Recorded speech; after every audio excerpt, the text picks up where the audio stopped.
What if everything you knew about the number 666 was wrong?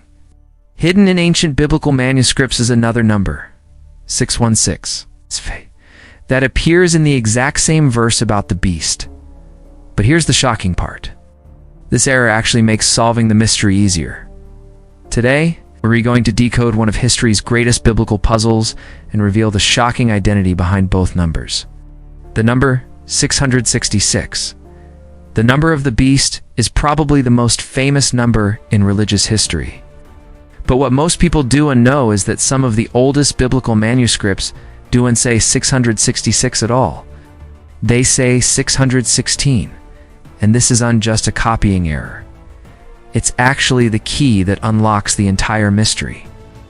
By the end of this video, you'll know exactly who this number points to, and why most historians believe this 2,000-year-old puzzle has been solved. Let's start with the evidence. The number 666 appears in several crucial ancient sources. Papyrus 47 from the 3rd century.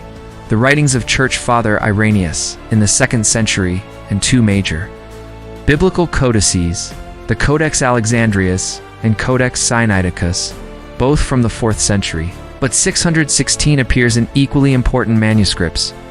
The Codex Ephraemi from the 5th century contains 616, and most dramatically Papyrus 115, one of our oldest New Testament manuscripts dating to around 225 to 275 AD, clearly shows the Greek letters that spell out 616. Here's what's fascinating. This wasn't a secret. Church leaders in the 2nd century already knew about both versions. Irenaeus himself criticized people who preferred 616 over 666, which means this debate is almost as old as Christianity itself.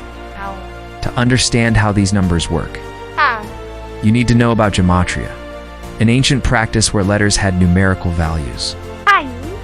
In Greek and Hebrew, there were no separate number symbols like we use today.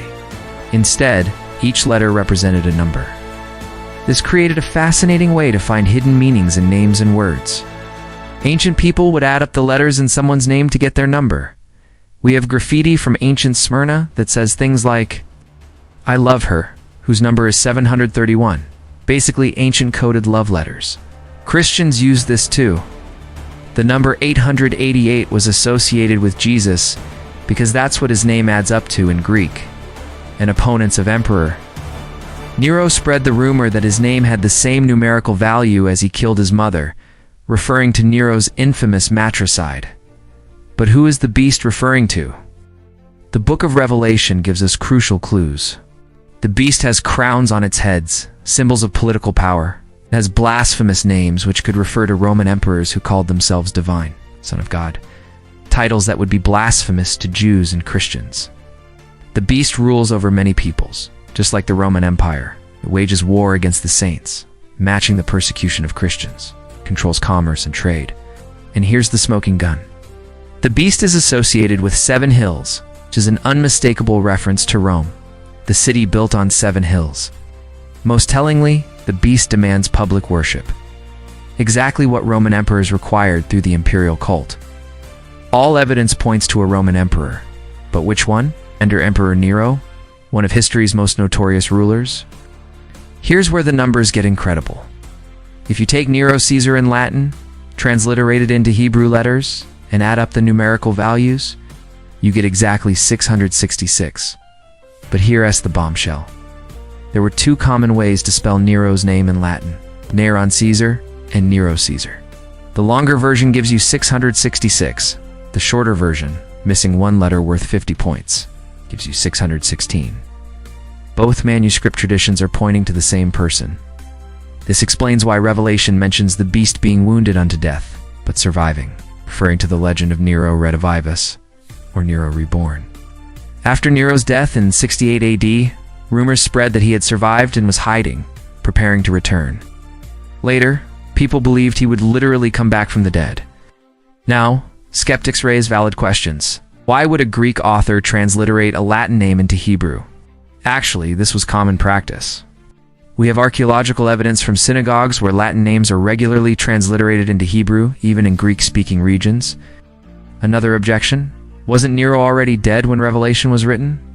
Yes, but that's exactly the point.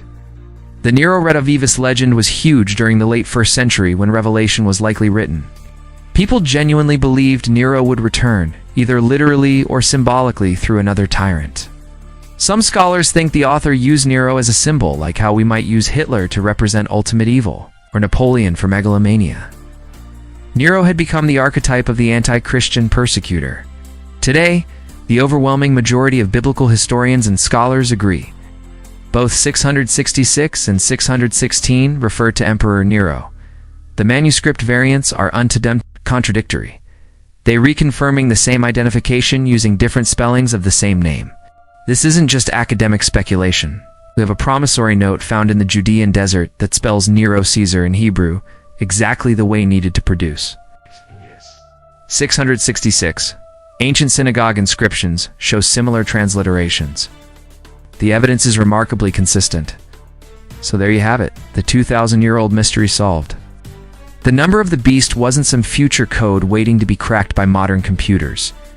It was a contemporary political commentary, a way for persecuted Christians to safely identify their greatest enemy using a code their community would understand.